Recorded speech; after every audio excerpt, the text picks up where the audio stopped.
Good afternoon. My name is Daniel Chikala, and I'm the Director of Web Marketing here at Project Assistance. It's my pleasure to welcome you to today's webinar, The Risk of Failure When Bringing in New Project Managers. Gus will be my fellow presenter today, the main presenter today. We are working remotely as we complete our vaccinations and everything. So there is an increased risk of some technical difficulties. And Gus, make sure to unpause your screen. There you go. And yeah, so I'll introduce Gus right now. He is the CEO and president of Project Assistance. Gus founded Project Assistance 25 years ago, almost to the day, to help companies achieve better, faster, more cost effective project based results.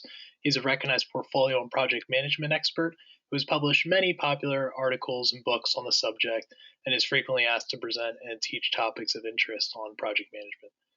Take it away, Gus. Thanks, Dan, and thanks everybody who's taking your time out of your busy day.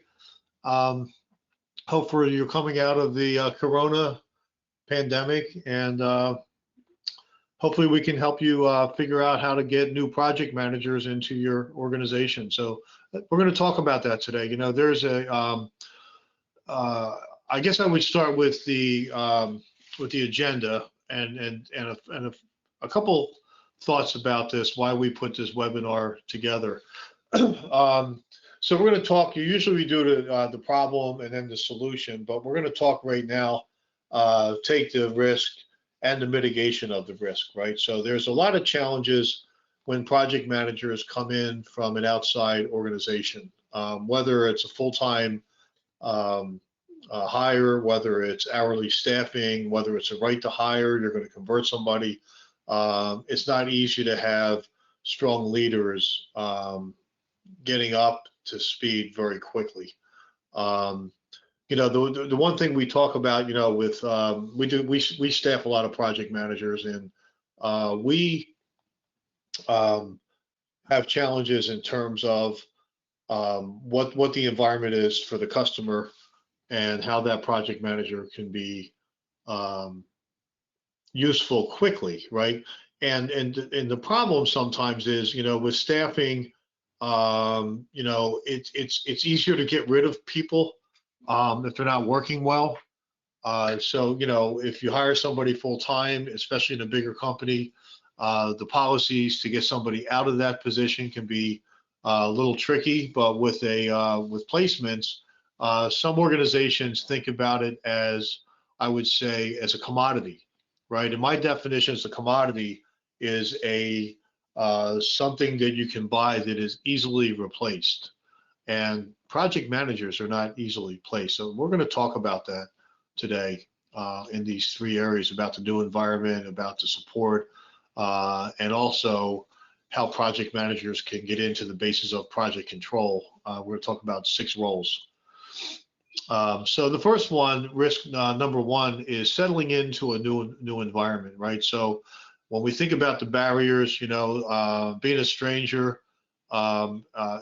expectations to be take the reins. You know, our leadership workshop, the title is "Leadership is Taken, Not Given." You know, and there's some truth to that, but it's not easy to get your sea legs, you know, in the first day when you're on the ship, right? So the 4 things we really think about, right? The culture fit. You know, if we're placing a project manager, if we're getting a job order, we're getting a position requirement, you know, we really think about these things and try to get an understanding of the culture fit. You know, what is the culture? What is the culture of the company? What is the culture of, let's say, if it's product development or IT or professional services, you know, delivering projects to customers. Regardless of all that, the culture matters. I'll give you a quick example. We had a really strong project manager probably 15 years ago when we were a little wet behind the ears, taking somebody from Wall Street, putting them into somebody from New York, you know, working in Manhattan, lower Manhattan, and going in to a place in North Jersey geography was fine, but it was a nonprofit, and what we learned was very different, and why it really made difference. At that point, we didn't understand the standard culture of like a federal government operation or a university or a charity. These cultures are very different than um, commercial operations that are running on a profit, right? We can get into a lot of different examples of cultures and why they matter, but certainly what we've seen is when the culture is fit well between the project manager and the company that the project manager is helping, um, that creates longevity. Whether they extend a contract, whether they hire them, which happens a lot. They become indispensable, and that's what people want, right? You want somebody that fits. The other one, the politics, different, right? Politics can be very specific with personalities of the leaders, of the managers, of the workers, of the business sponsors, stakeholders, all these things. There's all kinds of politics in an organization, and that's typically you don't get a handbook what that looks like, right? So these things are the barriers. Is really the time, right? The real risk is how fast can you get the culture fit down and make sure that you're fit. Not you're going to change your culture. We certainly have uh, some failures in terms of when the culture was not fit, right? So relationships. Uh, it's not easy to walk in and say I'm in charge right now and not even know who works with who. I mean, we worked with uh, a big corporation that had a very unique culture where people didn't really have titles, and it was a commercial operation. Um, it's close to our headquarters in Wilmington, Delaware, so you might be able to guess 25 miles from there. But it's hard to understand when somebody's title doesn't really tell you what their role is, right? So people have different relationships, and if we don't know those relationships, we're going to break glass, right? So you get in there, you take leadership, you start barking out orders, and suddenly you find that the relationship is not going to work this way. Okay.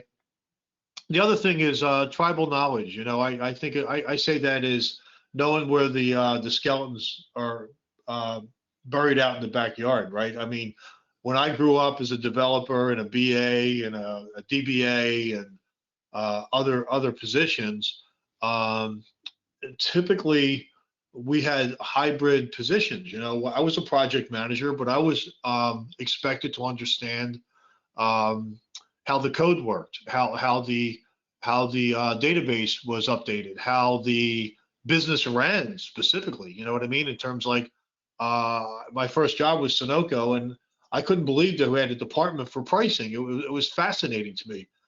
We had a what would they call it? It was the pipeline operations, and I never thought it. I mean, most people don't understand how many thousands of pipeline with volatile gasolines and other fuels running under your town, right? It was just fascinating, right? But the tribal knowledge got even deeper, right? Not only did we have pipelines and pricing, we had gobbledygook um, developments not documented very well. The code was not very good, and if you didn't know, if you weren't there for a long time, you wouldn't really know what was going on. So these are real risks. And what we see with this is the timeline. I said this before, right? How fast can you get here, right? So that's one we want to think about. So the question is, how do you mitigate these risks, right? How do you address this, right? So the first thing is we try to have a plan, right? And a plan is, how do you make connections quickly? We talk to our customer. How can you help a project manager? Who's going to be the buddy? Who's going to help to execute these things around culture and politics and relationships and the tribal knowledge, right? So So that is, well, we'll get a little deeper into that, but the point is, you can't do this yourself by yourself. We see a lot of organizations where the project managers are really loners. Weak PMOs, not a, great project managers go in there and they get it done. They do figure out the culture. They do figure out the relationships. They do figure out all these this risk about understanding and fitting in. Because why? Because we have to be effective. We can't be effective if we don't fit in these ways. Okay. So, time matters. This is probably the fourth time I said that. So the realities of the environment um, is a two-way also, right? I mean, if you're hiring a project manager, it matters that you're going to select a candidate who's naturally a good fit, right? We ask about not only the culture, but the hiring manager who's going to give guidance to a project manager, right? What's their style? What's their pet peeves?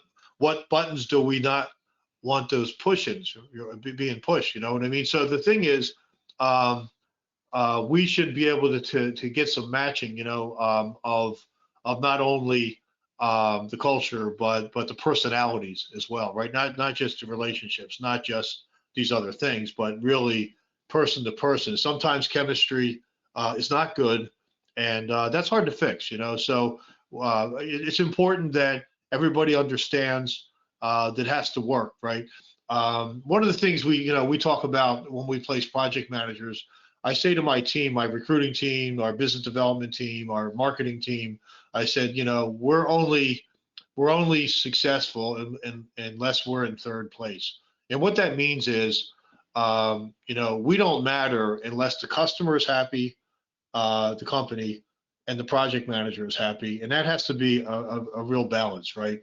I see a lot of organizations where they feel that they have, a commodity mindset where you can get project managers anytime you can, but that's not true for great project managers, right? So it's really important. When I say when we screen a project manager, we know that our customer would be lucky to hire this person, right? And so we treat them like gold, and we try to get our customers to treat them like gold because. Especially before the pandemic, and we can see the demand again that the talent market, the real talent, is scarce, right? So that matters, right? So be proactive with helping project managers to get them on and be successful. Okay, so now my keyboard's not working. There we go. Okay. So the tribal knowledge, right? I mean, you think about the roles that I had in the past of being a developer and a BA and a database analyst and a solution architect. We can't have a project manager go in there and understand all these things. When we break down these 6 roles, we're going to talk about that soon. One of the things is, one of the roles is being a specialized knowledge of a solution, right? I mean, projects solve problems, right?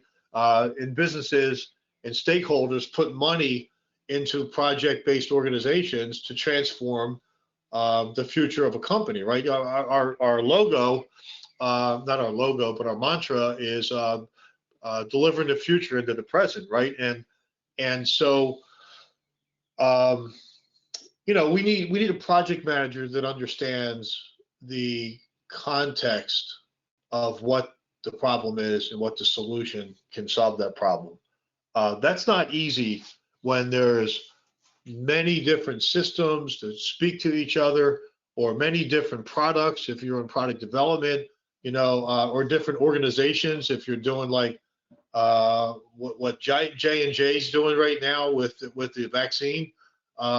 It helps to understand how these organizations work. They had a really negative event, and somebody died, and the whole supply chain has ground to a halt, right? I mean, I guarantee you, there's a program manager on that product line that is trying to or understands how the organization works, so we can solve problems, right?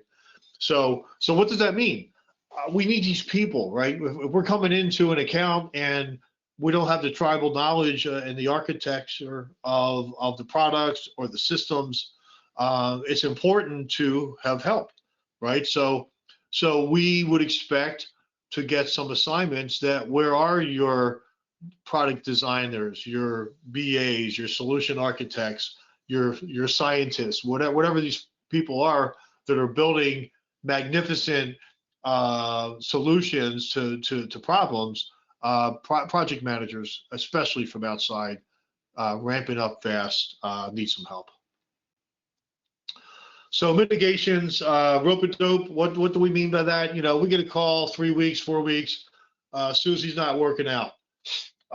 She's not picking up, you know, the cadence, doesn't understand the relationships. Well, we expect that, right? So we have a process to purposely triangulate a little bit to buy some time. You know, we go through a cycle, we find out who's working, what's not working. We bring people together. By the time you do 2 or 3 cycles, 99, maybe not 99, maybe 95% of the, okay, Susie's not, you know, picking it up quick enough. You get another two weeks. Usually it works out, unless it's just not a good match, which is really not the norm. So how can the PM get help, right? So I said this a little bit earlier, right? This idea of leadership is taken, and you know, one of my least, I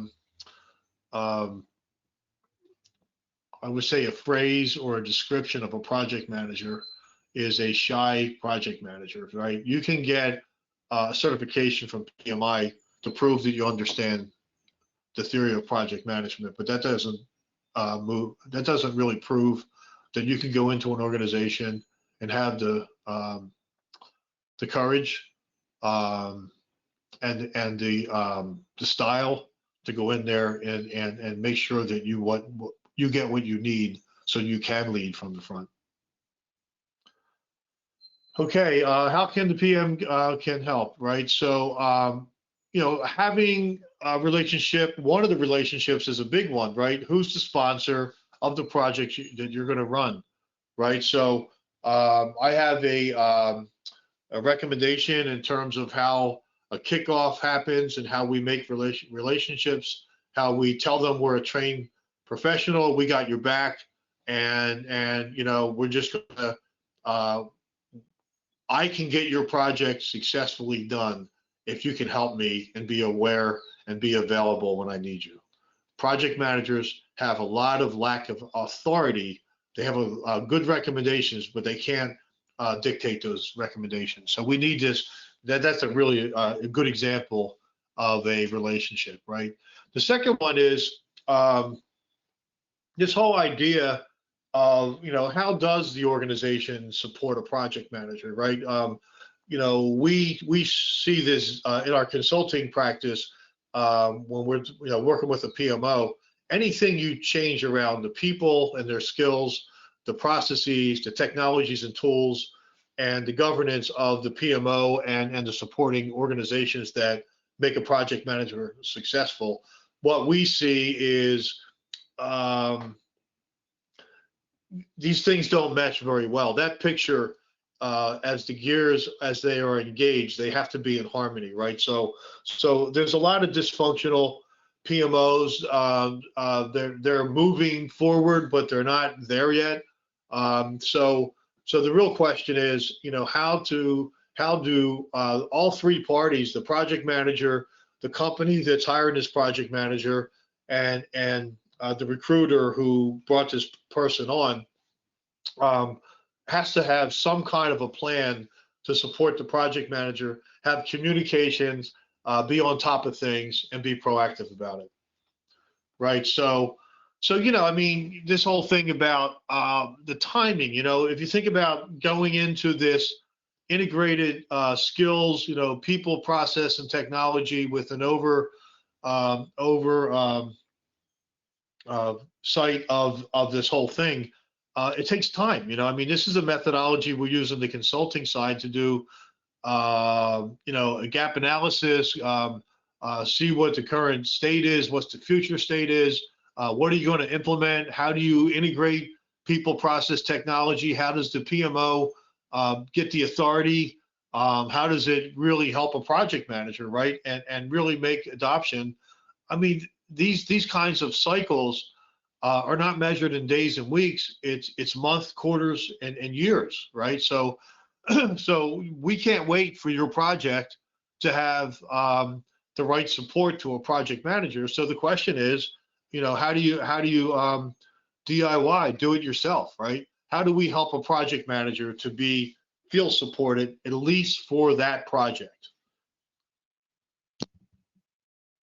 Okay. So, I mean, this is on the managed service side, instead of just dropping a body in there, the question is, can you bring to the party all those things to a project manager, right? So that's another option, right? One of the contingencies is, instead of slapping a body at 40 hours, how do you bring a project management? Well, when you place one of our project managers, you buy project assistance. You buy the internal PMO, such that if the PMO doesn't exist with our customer or they're not ready, we're ready to support them, right? And that works pretty well. I mean, like, for example, I got a 535 page on Microsoft book on Microsoft Project.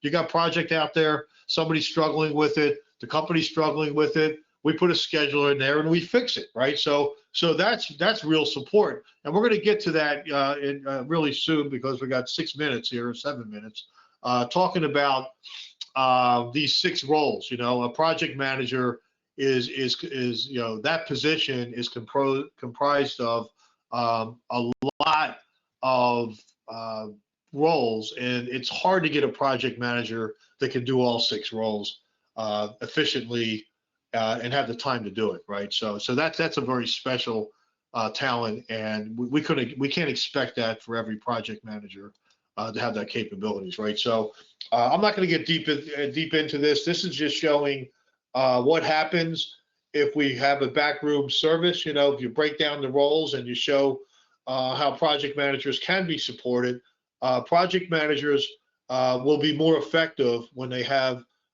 some of the burden off of them. I mean, you look at Hollywood, the producer and the director are supported with project managers, and they're really schedulers, they're budget managers, they're those kinds of things, right? So the question is, how can you break it down, right? So this thing about the basis of control, one of the things that we're looking for is, when we put a project manager in there, what is our customer's definition of control? When I worked at IBM in the late 80s and early 90s, they had an objective measure, right? Either you were or were not in control. Either you were doing the tracking of the schedule against progress, against the baseline, looking at the variances, doing a root cause analysis, understand what has to change. And if you're not doing this, you're out of control, right? The problem is, a lot of project managers are assigned to 6 projects, right, or 4 projects. And the reason is this managing the 6 roles, we pair them as the first, second, and third pairs. And the first pair is leadership and SME, right? Most of our customers, or most organizations that are project-based, they want strong project managers who are real leaders, who understand and can be successfully creating harmony with the many parts of a project team, stakeholders, etc. Right? So the other one is a specialty around a solution, right? So what we see is, when a great project manager can do these things, these second and third rungs of these roles go by the side. You have the scheduling and data analysis, is a big deal. A lot of people think about schedules as just about dates. It gives us a sequence. It gives us the task. It gives us the approach, the how. You can't solve a problem unless you have a how, and a schedule has that stuff. And there's a lot of really weak stuff out there. I hear complaints about Clarity's too hard, PlanView's too hard, Microsoft Project's too hard, Primavera's real hard, and Smartsheets is easy. Well, if you're using Smartsheets, it's because it doesn't do what those other tools do. So 50% of project managers will never, ever get Microsoft projects. So how do you support that? They're great leaders. They understand the solution, but they can't run the schedule. So who's going to do this, right? Who's going to put the cadence and the dashboard to get this data analysis to understand what's really happening in the project, right? And the other one, coordination, administration. We got a project manager, $150,000. Why are they doing minutes? Because it's important, right? So the question is, can you break down these roles? Can you redistribute these roles? Can you give them the leadership and the solution experts to run at the front of this war, of this battle to solve this problem, right? So having a project manager doing all these roles, what happens? They don't happen. And the leadership in SME hacks it through with not a great schedule, with not great communications, coordinating and administration, right? So that's a problem. Okay, so just some examples here, right? This is the role of a project leader in a solution specialty. I already described this, right? What do we mean by a specialty?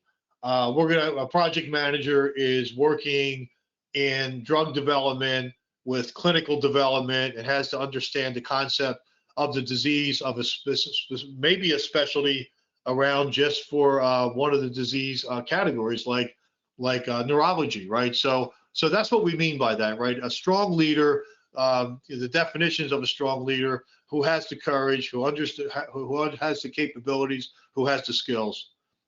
The other one is, we think about data analysis. Sometimes we call that a PMO analyst, right? Somebody that can pull together the schedules, put data together, put it into a dashboard, and not only show just the project, but maybe the whole portfolio, right? It's hard to have that.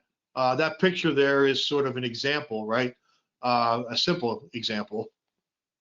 And the master scheduler. If you want to have I have so many complaints about we can't use project. They blame it on Microsoft. It's too hard. Some things are hard. You don't go to Mars and build a rocket ship in 1 week. So we need these depths. The depth, I call these micro excellence of center of excellence. I'm sorry. So anyway, we got that right. Then we got the coordination and administration. These are coordinators.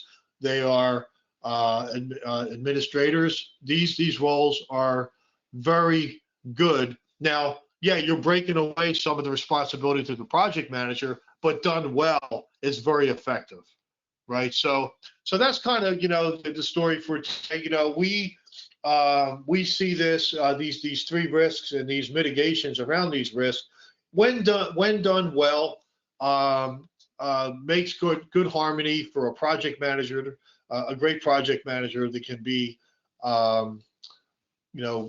ready to go and good to go. Great project managers can do this, but we can accelerate and make them more successful, right? So these are some of the companies we worked over the last 25 years. We have eliminating failure. This was a case study for Microsoft, and they were nice enough to put our logo in there. We've been in the Inc. 500 of private held companies. We got a lot of depth on project management, so white papers, webinars like these, we do these pretty regular. And yeah, so there's the books. The last one right now was 2019. Another one soon. So a lot of times we get the question, can you get the slides? Yes. Dan will take care of that. I know we are just a little over 3 o'clock, so I want to let you go, but you will see you'll get an email from the GoToWeb registration. You'll get a link to a PDF of the slide deck that we had today. And the webinar will be posted on our website on our video menu. So again, I appreciate your time and hope to see you down the road. Thanks, everyone.